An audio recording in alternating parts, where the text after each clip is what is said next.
గత ప్రభుత్వంలో ముఖ్యమంత్రి హెలికాప్టర్లో వెడితే కింద రోడ్లపై చెట్లు నరికేవారని మండిపడ్డారు. ముఖ్యమంత్రి ఉప ముఖ్యమంత్రి వస్తుంటే ఎక్కడైనా ఒక్క చెట్టు తాము నరుకుతున్నామా అని ప్రశ్నించారు. కొన్ని దేశాల్లో చెట్లు నరికితే శాశ్వతంగా జైల్లో పెడతారన్నారు. చెట్లు నరికితే మనిషిని చంపినట్టే అని కొన్ని దేశాల్లో చట్టాలు కూడా ఉన్నాయన్నారు.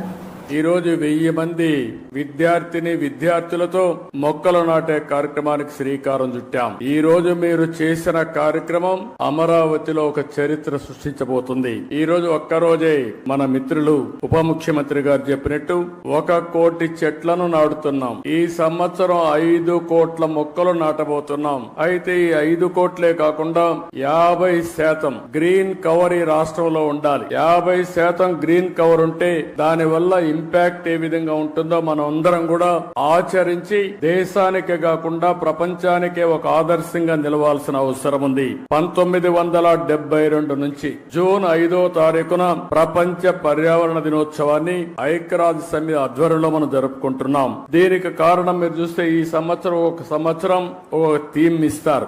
End plastic pollution. Plastic pollution ని పూర్తిగా దీన్ని కంట్రోల్ చేయాలి. దీనికి ఏ విధంగా రీసైకిల్ లో ఇవన్నీ ఉపయోగించాలి అనే విషయంలో అవగాహన పెంచడానికి తీసుకున్నాం. మన రాష్ట్రానికి మనం ఒక్కసారి వస్తే 37,421 చదరపు కిలోమీటర్ల అడవులు ఉన్నాయి. ఇది మొత్తం విస్తీర్ణంలో 22.96%. ఈ రోజు మన రాష్ట్రానికి ఒక పెద్ద అడ్వాంటేజ్ ఏంటంటే అడవుల్లో చెట్లు ఉండడమే కాకుండా రాయలసీమలో నల్లమలై ఫారెస్ట్ ఉంది. అదే రాయలసీమలో హార్టికల్చర్ పెద్ద ఎత్తున అభివృద్ధి అవుతా ఉంది. ఎప్పుడైతే హార్టికల్చర్ బాగా అభివృద్ధి అయ్యే కొందికి ప్లెయిన్ ఏరియాలో కూడా చెట్లు వస్తున్నాయి. దీనివల్ల గ్రీన్ కవర్ పెద్ద ఎత్తున పెరిగింది. దీనికి ఉదాహరణగా మీరు చూస్తే ఈ రోజు రాష్ట్రంలో 30.05% గ్రీన్ కవర్ ఉండే రాష్ట్రం మంది. దీన్ని 50% తీసుకుపోవాలనేది మనందరి లక్ష్యం.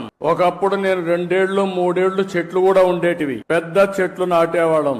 ఒకప్పుడు కాంగ్రెస్ పరిపాలనలో మీరు ఒకసారి చూస్తే చెట్లు నాటడం అంటే వాళ్ళకి అవగాహన ఉండేది కాదు. ఫోటో కోసం చెట్టు నాటి ఫోటో అయిపోతానే చెట్టు ఎక్కడుందో కనపడేది కాదు. తర్వాత ఇటీవల గవర్నమెంట్ వచ్చింది.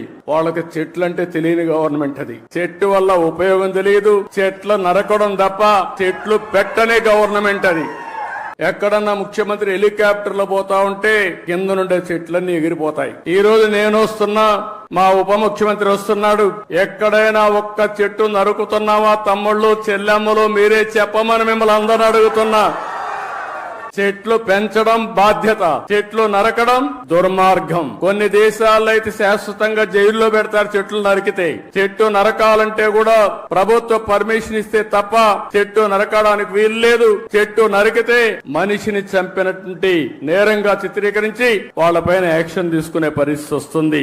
అందుకే నేను మిమ్మల్ని ఒకటే కోరుతున్నాం, 4-5 సంవత్సరాల్లో మన రాష్ట్రం కనీసం 37% గ్రీన్ కవర్ కావాల్సిన అవసరం ఉంది. నక్షత్రాలకు సంబంధించిన చెట్లు కూడా పెట్టమని చెప్పి అడిగాను. ఇప్పుడే ఫారెస్ట్ డిపార్ట్మెంట్ దానికి ముందుకు వచ్చారు. రాబోయే రోజుల్లో ప్రతి ఒక్క నగర వనాల్లో నక్షత్రానికి అనుకూలమైన చెట్లన్నీ ఉంటాయి. మీరు ఆ చెట్టుకు రాఖీ కట్టడం గాని నీళ్లు పోయడం గాని ఆ చెట్టును పెంచి పోషిస్తే మీ నక్షత్ర బలం బ్రహ్మాండంగా పనిచేస్తుంది. మీరు ముందుకు పోవాల్సిందిగానే మిమ్మల్ని కోరుతున్నా. ఎప్పుడు కూడా అన్ని రిలీజియన్స్ కూడా హిందూయిజం కానీ లేకపోతే ముస్లిం ఇది కానీ ఇస్లాం కానీ క్రిస్టియానిటీ కానీ అందరూ కూడా నేచర్ని ప్రేమించమన్నారు తప్ప నేచర్ని ద్వేషించమని ఎవరు చెప్పలేదు.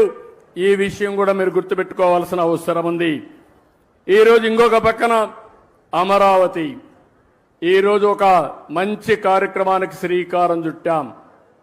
అమరావతి రాబోయే రోజుల్లో భావితరాల భవిష్యత్తుకు ఒక దిక్చూతిగా తయారవుతుంది. దేవతల రాజధాని అమరావతి, ప్రజా రాజధాని అమరావతి.